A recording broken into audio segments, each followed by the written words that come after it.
अपने यहाँ गायत्री माता का आपको शिक्षण दिया जाता है, गायत्री की उपासना में भी लगे हुए हैं, लेकिन आप भूल जाते हैं गायत्री किसके कंधे पर सवार होती है और कौन गायत्री को अपने इशारे पर नचाए नचाए फिरता है। गायत्री माता की तस्वीर को आप जो ध्यान करते हैं, इस तस्वीर में उसका वाहन देखा है ना आपने, एक वाहन का नाम है हंस। हंस के ऊपर गायत्री माता सवारी करती हैं। ये बात शायद आपकी समझ में ना आए, क्योंकि इंसान के बराबर शरीर जिसका है वो जानवर पर, पशुओं पर सवारी तो कर सकते हैं, लेकिन पक्षियों पर सवारी नहीं कर सकते। घोड़े पे आप बैठ सकते हैं, गधे पे बैठ सकते हैं, हाथी पे बैठ सकते हैं, ऊँट पर बैठ सकते हैं, भैंसे पर बैठ सकते हैं, इन पर तो बैठ सकते हैं, लेकिन आप बताइए किसी पक्षी पर जिसका वजन बेचारे का नहीं की बराबर है, तो उसके ऊपर कैसे आदमी बैठ पाएगा। ये एक अलंकार है जिसमें ये बात बताया गया है कि हंस उस व्यक्ति का नाम है जो उचित और अनुचित का फर्क करना जानता है। आपको उचित और अनुचित का फर्क करना चाहिए। लोगों के रास्ते पर चलने की बनस्बत आपको अलग खड़े होकर के देखना चाहिए। लगभग 60 वर्ष हो गए। 60 वर्ष पुराने में हमारे गुरुदेव घर पर आए थे और उन्होंने कई बातें कही। शुरू में तो कुछ डर जैसा मालूम पड़ा, पीछे जब मालूम पड़ा कि हमारे 3 जन्मों के साथ हमारे रहे हैं, जब उन्होंने पहले जन्मों का दृश्य दिखा दिया तो हमारा भय दूर हो गया और फिर बातचीत शुरू हो गई। उन्होंने कहा अपनी पात्रता को विकसित करने के लिए मैं 24 लक्ष्य के 24 साल तक 24 परिश्रम करने चाहिए। 1 साल में 1 जौ की रोटी और छाछ पर रह करके किस तरीके से 24 साल काटने पड़ेंगे, ये पूरी विधि बताने के बाद में एक और नई बात बताई, बोना और काटना। तुम्हारे पास जो कुछ भी चीज है बोना शुरू करो भगवान के खेत में और वो 100 गुना होकर के तुम्हें मिल जाएगा। रिद्धि और सिद्धि का तरीका यही है, फोकट में नहीं मिलती कहीं। कोई ऐसा नियम नहीं है कि कोई रिद्धि बांट रहा हो, सिद्धि बांट रहा हो, कहीं से मिल रहा हो, इस तरह का नहीं है। किसान बोता और काटता है, ठीक इसी तरीके से तुमको भी रिद्धियां और सिद्धियां बोनी पड़ेंगी और काटनी पड़ेंगी। तो उन्होंने कहा तुम्हारे पास क्या क्या वस्तुएं हैं, मालूम नहीं क्या वस्तुएं हैं। तो उन्होंने कहा देखो समय और श्रम तुम्हारे पास है, ये भगवान के क्षेत्र में। वो कौन सा भगवान? ये विराट भगवान जो चारों ओर समाज के रूप में विद्यमान है। इसके लिए तुम अपना श्रम और शरीर को सब खर्च कर डालो और तुम्हें 100 गुना होकर के मिल जाएगा। अच्छा, 1 नंबर 2 बुद्धि तुम्हारे पास है भगवान की दी हुई संपदाओं में।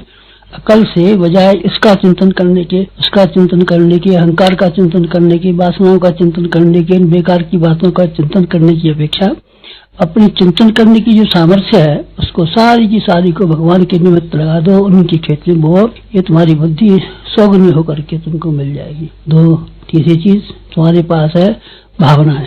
भावनाएं हमारे पास है, आपके पास भी है। 3 शरीर है, स्थूल सूक्ष्म कारण। इसमें से स्थूल शरीर में श्रम होता है, सूक्ष्म शरीर में बुद्धि होती है और कारण शरीर में भावनाएं होती है। 3 चीजें वो जो भगवान ने हमको दी है। श्रम और शरीर भगवान ने हमको दिया है, बुद्धि किसी आदमी ने नहीं दी है, भगवान ने दी है। और भावनाएं जो है भगवान ने दी है। इन 3 भगवान की दी हुई चीजों को होना चाहिए। भूतकाल हमारा किस तरीके से व्यतीत हुआ इसके बारे में समीक्षा करिए।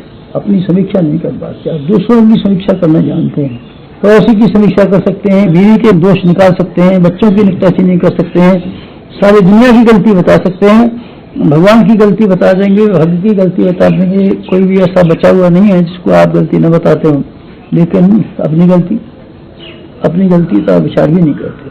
अपनी गलतियों को हम विचार करना शुरू करें और अपनी चाल की समीक्षा लेना शुरू करें और अपने आप का हम पर्यवेक्षण शुरू करें तो ढेरों की ढेरों चीजें ऐसी हमको मालूम पड़ेंगी जो हमको नहीं करनी चाहिए थी, और ढेरों की ढेरों ऐसी चीजें मालूम पड़ेंगी आपको जो इस समय हमने जिन कामों को, जिन बातों को अपनाया हुआ है उनको नहीं अपनाना चाहिए था।